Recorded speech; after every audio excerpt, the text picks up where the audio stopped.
Boruto finalmente conseguiu convencer o Kawaki a lutar do lado dele, e agora os dois vão para a guerra contra os Shinjus. Gaara foi selado com o próprio Jutsu, e os vilões ganharam 2 novos aliados poderosos. Quer saber cada detalhe que você não percebeu no capítulo 15 de Boruto Túbulo Vortex? Então vem comigo.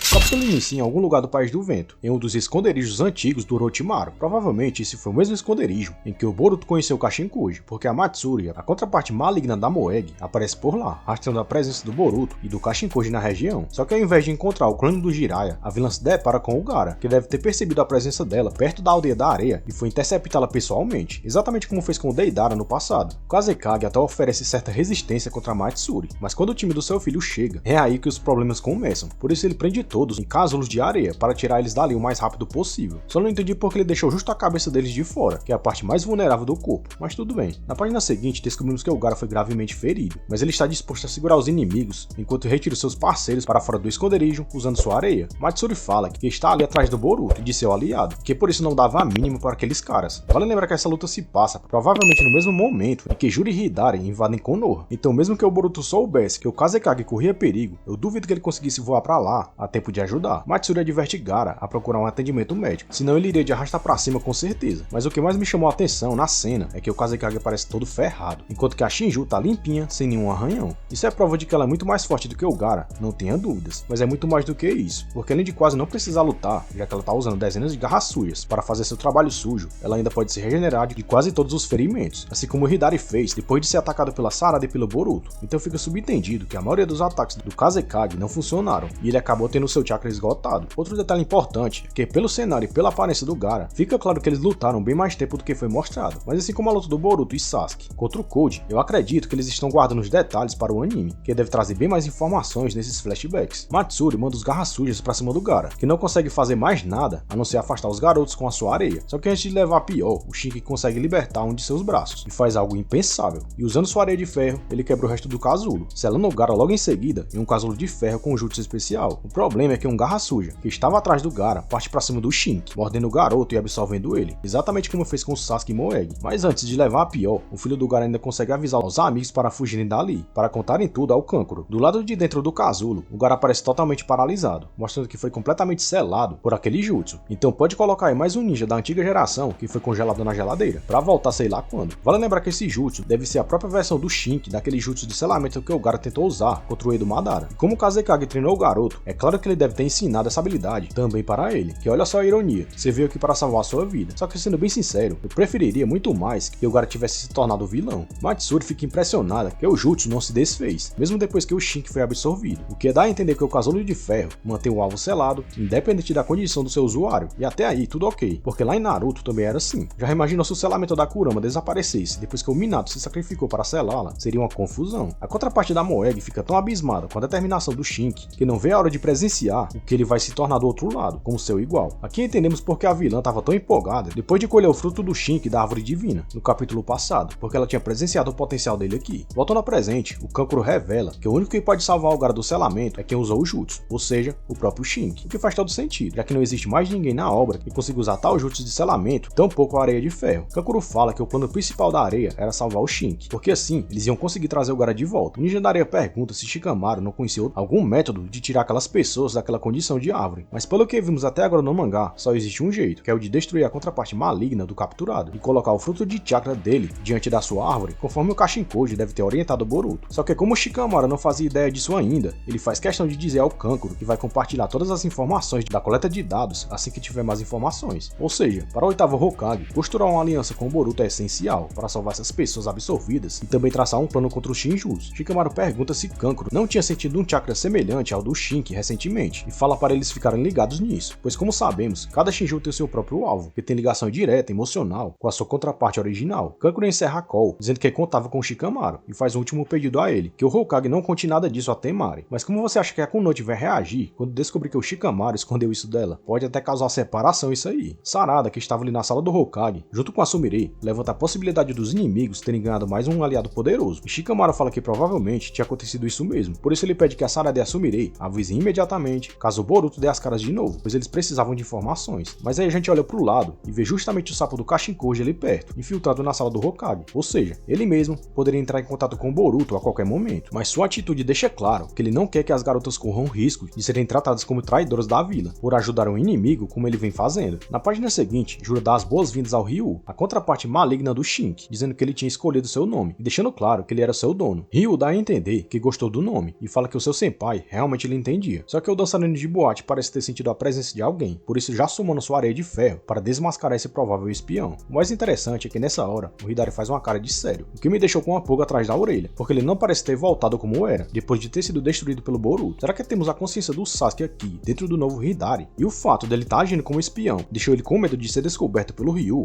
É muito possível que isso tenha acontecido, porque não sabemos ainda quase nada sobre essa condição de absorção dos garras sujas. Shiki arrasta Code para aquela dimensão e segura ele com a sua areia de ferro. O que mais me chamou a atenção nessa cena é que o Shiki consegue sentir a presença do vilão, sendo que nem o Jura conseguiu. E a única explicação que eu vejo para isso é que o filho do Gaara tem a mesma habilidade da Karin e do Nagato, o poder de rastrear e localizar outras presenças ao seu redor. Se o mangá confirmar isso mesmo, que o Shiki é do tipo ninja sensor, vai ser um problema, porque isso vai ajudar os Shinjus a acharem Boruto e Kashinkoji muito mais rápido. Ryu pergunta quem era aquele e por que ele estava bisbilhotando, porém, o Juro ordena que seu subordinado o solte, simplesmente porque eles têm uma dívida com o Code, já que foi ele que possibilitou a criação desses caras. Juro pergunta para o Code se ele tinha marcado hora com eles, mas o Mequetrefe se revolta, perguntando quando eles iam parar de pintar a unha e irem atrás dos Otsutsuks. Juro responde que esse era o plano, mas eles tinham muito mais a fazer agora. Parece até que o vilão virou funcionário de repartição pública, enrolando para ter que trabalhar. Juro pergunta ao Code se ele ainda tinha o Boruto como alvo principal, dando a entender que ele queria fazer uma aliança com ele, já que o filho do Naruto também era um estorvo para eles. Mas Code recusa a oferta, dizendo que ninguém além dele escolhia os alvos que ele queria caçar. Code fala que era ele que ia devorar o fruto de chakra daquele planeta, e que os monstros ali presentes deveriam se contentar apenas em pegar os Otsutsuks. Juro fala que o fruto de chakra tinha todas as informações de seres vivos que já pisaram naquele planeta, além de ter um poder massivo, dando a entender que o Code não suportaria comê-lo. Nessa hora, o líder Shiju questiona o que aconteceria se eles dividissem tal fruto de chakra, mas isso só desperta a fúria de Code, que parte pra cima com tudo, com seu karma branco ativado. Code invoca uma marca de garra e tenta atacar o Juro com sua mão convertida em garra, mas Juro corta ela fora em um piscar de olhos, com aquele mesmo laser que ele acertou o Boruto antes. Juro agradece ao Code por ter lhe dado um propósito de vida, por isso que em troca, o vilão iria fazer o mesmo por ele, porque ele acredita que é isso que falta na sua vida patética. Juro pede que o Code ache o Boruto, quem quer que esteja ajudando ele, e depois elimine os dois, e em troca, ele providenciaria o fruto de chakra para o vilão, como ele mesmo já disse antes, através do Kawaki. Juro usa uma marca de garra para cauterizar o ferimento do Code, provando que ele realmente queria fazer uma aliança com o vilão, e mesmo a contragosto, o projeto de Shiki Otsutsuki garante que vai encontrar e acabar com o Boruto, e quem quer que esteja colaborando com ele. O que me preocupa é o Kashinkoji, que se não conseguiu vencer o Jigen no X1, não deve ter a menor chance contra o Code. Lembrando que o herdeiro do Ishiki, na teoria, é mais forte que o Jigen, embora na prática isso seja difícil de acreditar, já que ele é humilhado por todo mundo desde que começou essa nova saga. Code fala que vai cumprir a tarefa e depois exigir o seu fruto de chakra, enquanto o Jura lhe deseja boa sorte em sua missão, completando que estava ansioso para ver até onde o seu parceiro poderia chegar. Code puxa o carro e Ryu pergunta se podia dar cabo daquele sujeito desagradável da próxima vez. Jura explica que aquilo não era uma ditadura e que seu subordinado podia fazer o que quisesse, mas ele deveria pensar primeiro no que o seu instinto estava mostrando, ou seja, assim como os outros, qual alvo nesse mundo o Ryu mais tinha vontade de devorar. Ryu diz que já sabia qual era o seu alvo e que ele estava selado em um casulo, do qual só ele podia libertar, ou seja, ele fala do quinto Kazekage, o Gaara do deserto. Na página seguinte, vemos o Boruto sentado em cima do monumento de Kage do Naruto, quando é surpreendido pelo Kawaki, que chega no local. Boruto pergunta por que o seu irmão não partiu para a ofensiva dessa vez, mas Kawaki só quer saber por que o filho do Naruto não caguetou ele para todo mundo na sala de interrogatório. Boruto responde que isso não ajudaria ninguém e só dividiria a vila da Folha nesse momento de crise. Incrível como Boruto aprendeu a ter o mesmo olhar clínico do Sasuke para situações complicadas, que aliás, o Uchiha acabou herdando do Itachi. Boruto também fala que o seu treinamento tinha ensinado a ele a controlar melhor suas emoções, então ser rejeitado por todos como um traidor nem abalava mais ele tanto assim. Kawaki pergunta o que tinha acontecido com o Momoshi, mas adianta que pelo descontrole do karma do Boruto de antes, era óbvio que ele não tinha ido para o inferno ainda. Boruto fala que não sabia do Momo desde a luta contra o Code, há 2 anos atrás, onde ele tinha dado tudo de si para parar o vilão, incluindo tentar usar o karma. Só que nessa ocasião, algo sinistro aconteceu, pois ele sentiu, no momento em que ativou seu karma, que a sua vida estava se esvaindo, passando a perder sua consciência bem lentamente. Desde então, ele jurou que não usaria mais o karma, até que foi forçado a ativar esse poder devido à ressonância com o karma do Kawaki. Kawaki pergunta onde o Boruto queria chegar, e o filho do Naruto responde que talvez a ativação do karma seja o gatilho para a aparição do Momoshiki, e que por isso ele não tinha aparecido nos últimos anos, já que o Boruto não usou seu karma mais. Nessa hora, o Kawaki dá um de sabichão, falando que ele sabe exatamente onde aquilo ia dar, mas como ele é incapaz de dar cabo do Boruto ainda, nesse momento, isso explica porque ele chegou naquele lugar de mansinho. Boruto revela que os Shinjus não estavam pra brincadeira, e que até poderia lidar com eles, se não fosse o líder, o Jura, que era carne de pescoço. Por isso ele queria a ajuda do Kawaki. Mas por que não pedir a ajuda da Himawari então? Já que ela se saiu muito melhor contra o vilão do que qualquer outro personagem. É simples, é aquele lance chato do bromance que o Kishimoto quer enfiar de novo na história. Kawaki diz que a maior ameaça aos olhos dele ainda era o Momoshiki, mas Boruto fala que depois que eles se derrotassem os Shinjus, Kawaki estaria livre para dar cabo dele, caso ele perdesse o controle. Aqui dá pra ver que o Boruto tenta dar uma enganada no Kawaki, porque ele sugere que o filhote de chifrudo liberte o Naruto, com a desculpa de que o seu pai poderia treiná-lo para que ele ficasse mais forte. Só que isso não passa de um papo furado, pois a ameaça dos Shinjus já está logo na porta, portanto eles não teriam tempo de entrar em um treinamento intenso como aconteceu com Naruto e Jiraiya lá atrás. E o Boruto até admite isso, chegando na conclusão que era mais seguro deixar os seus pais lá na dimensão congelada mesmo. Em seguida, Boruto fala algo bem interessante, porque ele diz que o velho do Amado tinha colocado um limitador no Kawaki, que independente de quando seu irmão quebrasse esse limitador, era destino dos dois travarem uma batalha mortal. Em outras palavras, o Kashinkoji viu várias possibilidades de futuro, e em todos eles, Boruto e Kawaki lutavam em pé de igualdade, o que significa que para isso acontecer de fato, o Kawaki vai ficar mais forte, mas antes, vai ajudar na batalha contra os Shinjus, para que ele finalmente possa completar o seu objetivo de dar cabo do Momoshiki dentro do Boruto. Boruto revela que Amado tinha mexido nas configurações de fábrica do Kawaki, aumentando sua defesa e regeneração e baixando seus pontos de ataque, para que ele sobreviva a todo custo e possa servir aos seus planos de trazer a sua filha Akebi de volta. Nessa hora descobrimos que o Amado estava observando tudo de dentro do olho do Kawaki, através de uma câmera implantada nele. Foi assim, inclusive, que o Amado descobriu sobre a onipotência da Eida, sendo um dos poucos personagens da obra a se recusar a ser afetada pelo Shinjutsu. Amado se pergunta como o Boruto sabia tanta coisa, e começa a imaginar de quem era aquele sapinho que o Kashinkoji tinha destruído antes. De repente, a ideia do Kashinkoji estar vivo começa a passar na mente do cientista. Seria aquele sapo verdadeiro ou artificial? Amado imagina que aquilo era altamente improvável. Afinal, seu oponente era o Ishiko Otsutsuki. Mas se ele estivesse vivo mesmo, qual seria o seu objetivo? Sendo bem sincero, eu acho difícil que o Amado, mesmo sendo tão inteligente, pense tão longe assim, a ponto de imaginar que o Koji esteja vivo, ajudando Boruto e ainda tenha despertado o poder emprestado do Shibai, porque isso seria forçação demais para o personagem, que nem é tudo isso. Mas mesmo com essa pulguinha insignificante atrás da orelha, pode ter certeza que o cientista vai tomar algumas contramedidas a partir de agora, para caso o Koji ainda esteja vivo e se oponha a ele, como por exemplo, usar aquela palavra-chave que paralisa suas cobaias instantaneamente. Embora eu acho que o clone do Jiraiya já tenha se livrado dessa trava de segurança, afinal, ele consegue ver infinitas possibilidades de futuro. Boruto diz que vai puxar o carro dali, e que se o filhote de chifrudo duvida dele, que vai perguntar para o Amado. Só que o Kawaki é tipo um martelo, ansioso para martelar um prego, e continua repetindo a mesma ladainha de sempre, que nada nesse mundo vai fazer ele mudar de ideia em relação ao irmão, pois os Otsutsuki são a raiz do problema, que não deixa de ser verdade. Porém, Kawaki mostra que entendeu o irmão, e que antes de dar cabo de todos os Otsutsuki, incluindo eles próprios, eles precisavam dar conta das árvores humanoides, que era um problema causado justamente devido ao 10 caudas trazido pelos Otsutsuki. Kawaki conclui que ele fará o que for necessário para exterminar essas pragas da face da terra, inclusive se aliar ao Boruto, que ele repudiava. Boruto, feliz da vida, pede que o Kawaki só tente não atrapalhar ele enquanto luta, e o capítulo termina com o filhote de chifrudo xingando o irmão, falando que era ele que não ousasse entrar em seu caminho. Agora finalmente teremos Boruto e Kawaki indo pra guerra, e o meu palpite é que essa guerra insana vai começar lá na Vila da Areia, quando o Ryo for atrás do Gaara, que deve estar com um sistema de vigilância pesado em cima do Kazekage. Mas isso é papo para outro vídeo. Agora eu quero saber de você, qual nota de 0 a 10 você daria para esse capítulo de Boruto de Blue Vortex?